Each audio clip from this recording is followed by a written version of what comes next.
Hello guys, UV Laser Works. So ngayon mag-assemble tayo ng isang Algo Laser na machine. Pero bago ang lahat, salamat po muna dun sa mga nagpa-ship ng Algo Laser from our shop, UV Laser Works. Yung mga bumili po ng mga machine kahit na malalayo sila at nagtiwala sa atin, maraming salamat po.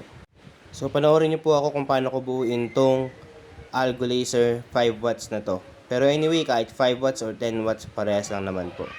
Ayan po, so kukunin nyo muna yung mga railings ng ating Algo Laser machine. So sa ngayon po, ang hawak-hawak ko ay yung letter A.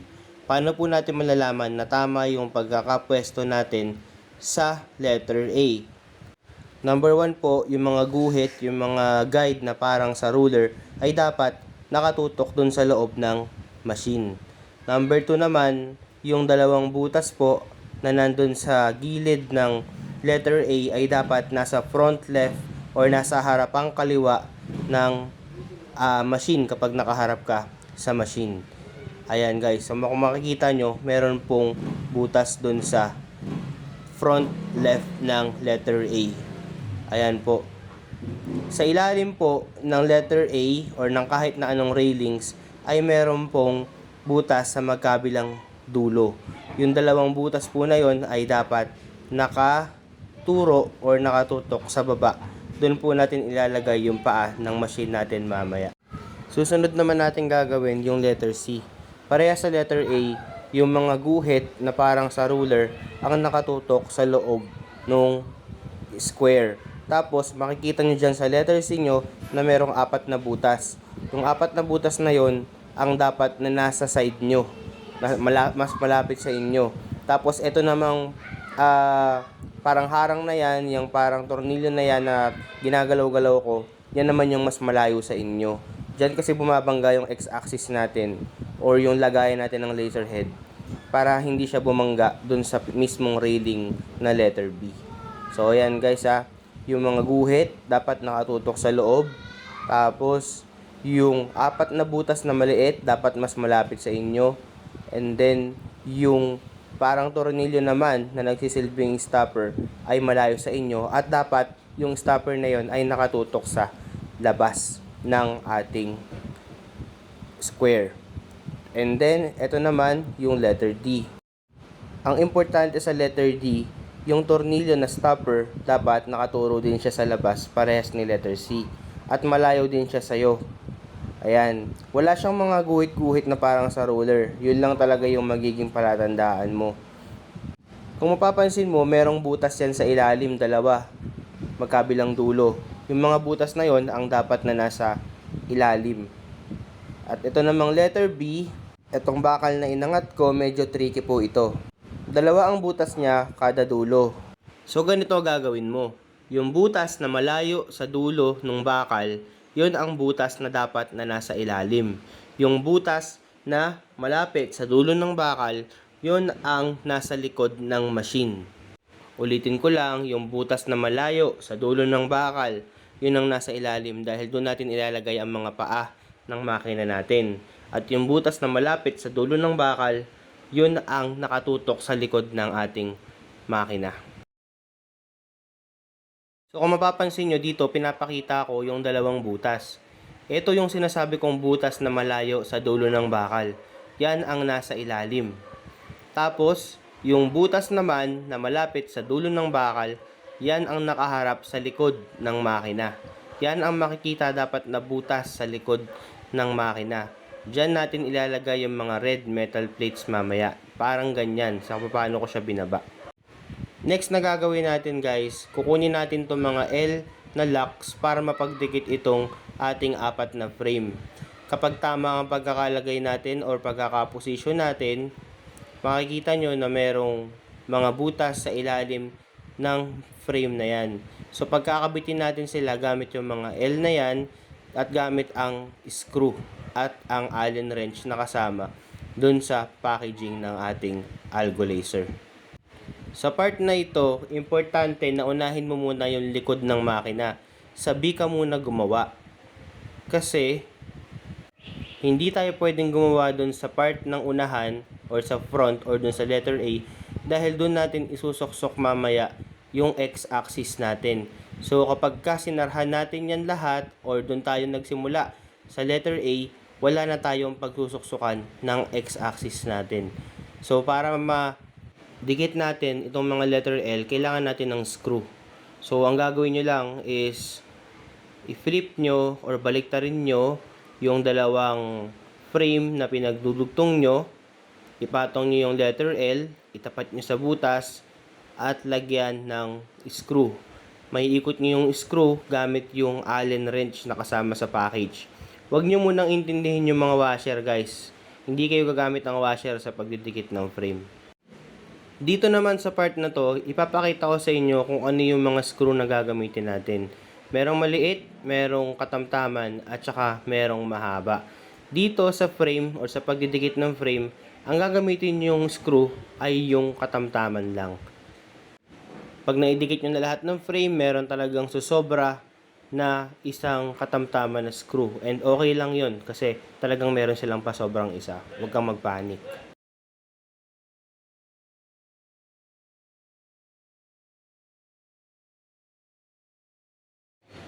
Kapag natapos nyo na yung isang side, doon ka naman sa kabila. Pagdikitin mo naman yung B at saka yung C frame. Ganun din gagawin mo. I-flip mo lang din siya para madali kang makapag-Allen wrench. Tapos ididikit mo lang. Tandaan mo na yung stopper niya or yung tornilyong nakausli sa C-frame, kailangan nakatutok yan dun sa labas ng square na ginagawa natin.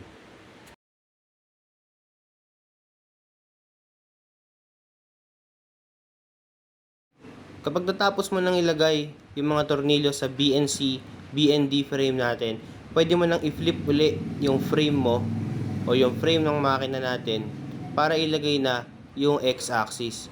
Itong x-axis na to, dito ikakabit yung laser head natin or yung aparato na nagbubuga ng laser. Napaka-importante na yung motor, yan, yung tinuturo ko na yan, yung motor. Yan, yung itim na yan, ay nasa likod or nakaharap dun sa letter B frame natin, kagaya ng gagawin ko. Ayan. So, yan po yung motor ng ating laser. Yan ang nagpapagalaw sa laser natin para sa kanyang left and right movement. Ngayon, isasara na natin yung frame na ginagawa natin. So, ganun lang uli gagawin natin. Kailangan nating i-flip yung makina para mas madaling mag-screw. Ilagay lang natin yung letter A. Pero be mindful, guys. Tignan yung maigi yung butas na sinasabi ko kanina. Dahil nag-flip ka ng makina, kailangan mo ring i-flip yung letter A. Diyan sa part na yan ako nagkamali. Kasi hindi ko na i-flip yung letter A. Kaya naman napunta sa front right yung butas na dapat ay nasa front left. Mamaya, magbabaklas ako dyan. Kaya kayo guys, ingat kayo sa pagkakabit ng frame kasi isang pagkakamali nyo lang, magbabaklas talaga kayo.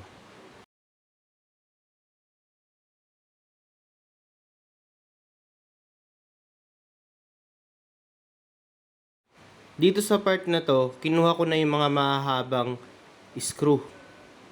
Kasi ilalagay ko na siya doon sa gilid ng frame natin. Tignan nyo mabuti yung mga gilid ng frame. May makikita kayo dyan butas. Yan yung magsisilbing parang pangalawang connection ng mga frames natin sa isa't isa. Ayan, so yung A ikakabit natin sa C, yung B kakabit sa C, yung B kakabit sa D, yung D kakabit sa A. Parang ganun ang mangyayari. At mangyayari yan dyan sa gilid ng makina gamit yung mga mahahabang screw. Ang gawin natin, ikabit na natin lahat.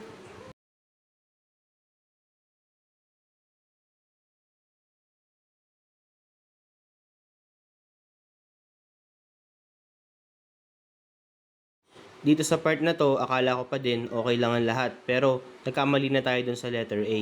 Pero kung susundin natin ang proseso, maglalagay na po tayo ng paa. Sa paglalagay ng paa, ilalagay lang po natin yung paa sa mga butas na nasa letter C at saka letter D na frame. Ito po yung mga butas na nasa magkabilang gilid ng ating makina. So ilalagay lang natin yan lahat, madali lang naman, susuksok mo lang yung mga paa, meron niyang screw na built-in. tapos iikutin mo lang dun sa frame natin. Lagay lang natin sa lahat ng sulok ng ating makina.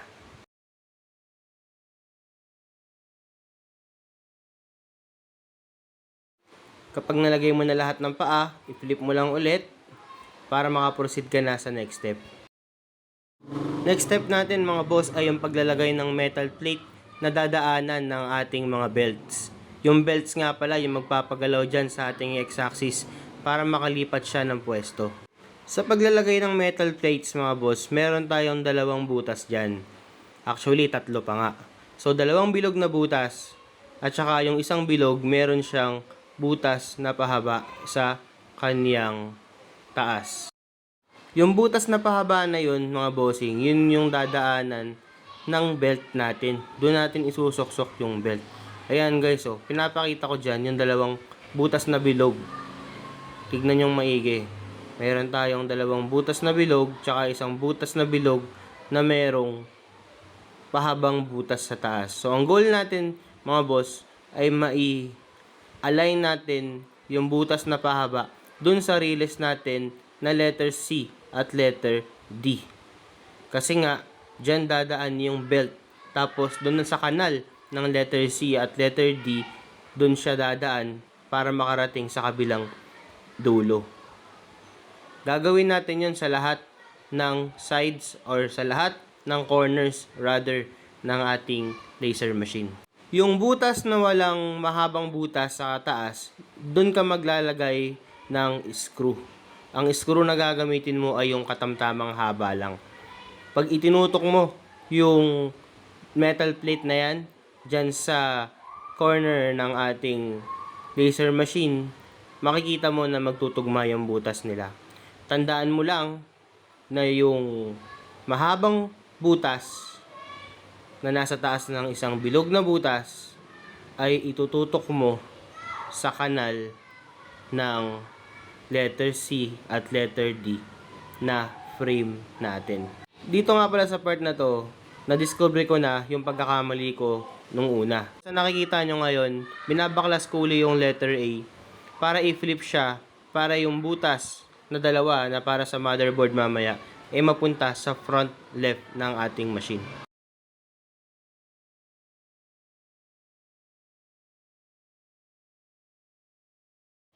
Diyan sa part na yan, iayos ko na yung pagkakamali ko. So, pwede na tayong maglagay ng mga metal plates. So, ulitin ko lang uli. Yung butas po, na mayroong butas din na mahaba sa kanyang taas, yan, tinuturo ko. Yun ang itatapat natin sa kanal or railings nung ating letter C at letter D frame. Kapag naitapat mo po ng maayos yan, yung kabilang butas ay tatapat din sa butas ng iyong railings. Doon ka maglalagay ngayon ng screw.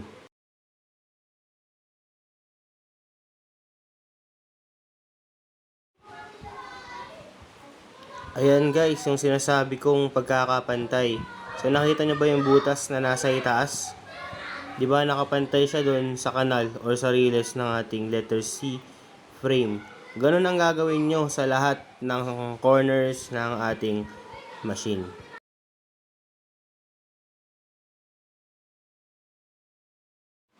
Dito, ihanda na natin yung dalawang belt natin na ilalagay po natin dito sa release ng letter C at saka letter D.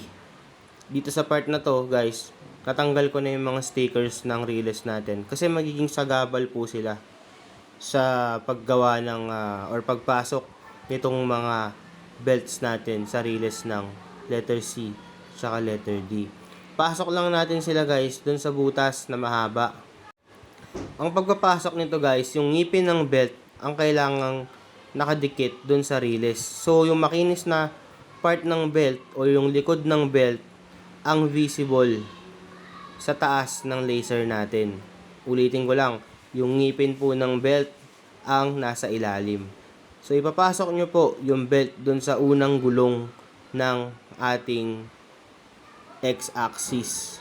Pag pumasok na siya sa ilalim ng unang gulong, kunin nyo siya, tapos iibabaw nyo dun sa kulay black na gear na nandyan sa gitna ng ating x-axis. Kapag naibabaw nyo na uli yun, ipasok nyo naman dun sa ilalim ng pangalawang gulong ng ating x-axis. Nahirapan ako dito kasi yung cellphone natin ay walang tagahawak. Medyo mahirap tong angle na to. Pero paliwanag ko na lang sa inyo. Ang trabaho ng belt mga bossing ay paandarin yung ating x-axis sa tulong ng motor at ng gear na nakakabit sa motor. So kailangan yung ngipin po ng gear natin at yung ngipin ng ating belt ay magdidikit at magsasama. Yan, para magtulungan silang paandarin yung mga gulong dun sa release natin. Kaya ulitin ko lang, ipapasok nyo po dun sa unang gulong, sa ilalim ng unang gulong, yung belt ng nakataob. Yung makinis na part ng belt ang nakikita nyo o nakikita sa taas. At yung ngipin naman ang nakadikit dun sa release. Kapag naipasok nyo na sa ilalim nun, kailangan nyo lang siyang ibabaw dun sa black na gear. At pag naibabaw nyo na siya, ang gagawin nyo ay iilalim nyo uli dun sa pangalawang gulong hanggang sa makalusot dun sa release. Medyo mahirap siyang gawin, kaya ang ginagawa ko dito, nagtatali ako ng ribbon dun sa belt. Tapos yung ribbon na yon ang ipinapasok ko, or yung belt na may nakataling ribbon, ang ipinapasok ko dun sa ilalim ng gulong. Tapos pag lumabas na yung ribbon dun sa kabilang side ng gulong, hahatakin ko na lang siya. So mas madali tong gantong method. After nun, ayan na, iniibabaw ko na siya dun sa ating gear. Tapos ipapasok ko uli yung belt dun sa pangalawang gulong or sa ilalim ng pangalawang gulong. Pero this time, tinatanggal ko na yung ribbon kasi itutulak mo na lang yan. I-slide mo na lang siya dun sa ilalim ng gulong. Tapos kukunin mo sa kabila. Ayan guys, no. So parang wala pang 20 seconds na ilusot na natin yung belt. Kapag di ka gumamit ng ribbon or ng kahit na anong pwedeng panali, matatagalan ka dyan sa part na yan. Gagawin mo lang yan sa parehas na side ng makina natin. Yung kabilang dulo ng belt, ilulusot mo dun sa kabilang butas na mahaba na inilagay natin kanina, dun sa may metal plate. Pagkatapos nun guys, kukuha ka ng washer. Yan, gagamitin na natin. Tapos, kukunin mo yung pinaka maliit na tornilyo. At yun yung gagamitin mong pang-lock dyan sa belt natin. Sa procedure na yun, ang gagawin mo ay hahatakin mo yung belt hanggang sa siya ay mag-straighten dun sa release. Medyo mahigpit or medyo malakas ang iyong hatak para talagang maipit ng belt yung gear na idadrive niya. Pero syempre, bago mo mahatak yung belt natin, kailangan ilock mo muna siya dun sa kabilang side ng iyong machine. Kaya ang ginagawa ko dito, nilalak ko na siya dun sa likod na side ng machine. So, para malak siya, ganun. Kailangan mo ng washer at saka ng tornilyo. Tapos, yan guys, hinata ko na siya, pinapakaramdaman ko yung bigat ng pag-andar ng x-axis natin. Sa dito, dapat hindi maluwag. Dapat sakto lang na nararamdaman mo na medyo lumalaban yung pag-andar or yung sa tulak mo, yung x-axis. Tapos, hatakin mo lang yung belt habang ini-screw mo siya. Gagawin mo yan sa parehas na corner ng ating machine. Diyan sa front left, tsaka sa front right. Hanggang sa mailak mo sila parehas. Or mailak mo yung mga belt sa positions nila.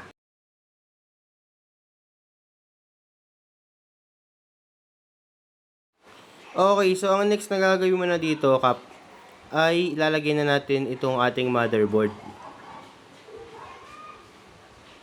Sa paglalagay ng motherboard, hanapin mo lang yung dalawang butas dun sa front left ng A-frame mo.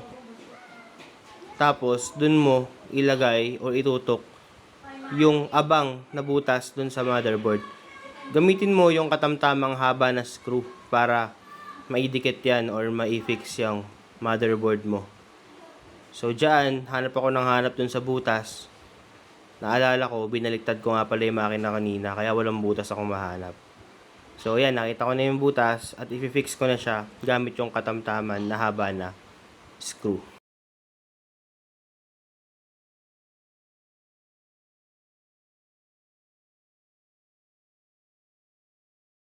Yan, so dalawang screw lang naman yun, tapos okay na. And next na ilalagay na natin ay yung ating limit switch. Dun sa apat na butas na maliit, dun sa C-frame mo, malapit sa front left, yan, makikita mo dyan, merong apat na butas yan dyan. Doon natin ilalagay yung red na plate, yung pinakamaliit na red na plate na magsisilbing mount nung limit switch natin. So dyan mo makikita yung apat na butas na yon. Dito ipapakita ko sa inyo yung butas sa limit switch. Merong apat na butas din yan. Yung dalawang malaki, yun ang itututok nyo dun sa pinaka malapit sa inyo na dalawang butas ng frame. So dun siya ilalagay, yung pinaka malapit sa inyo na butas ng frame. So idikit nyo lang yan gamit yung mga pinakamaliit na screw dyan sa package natin.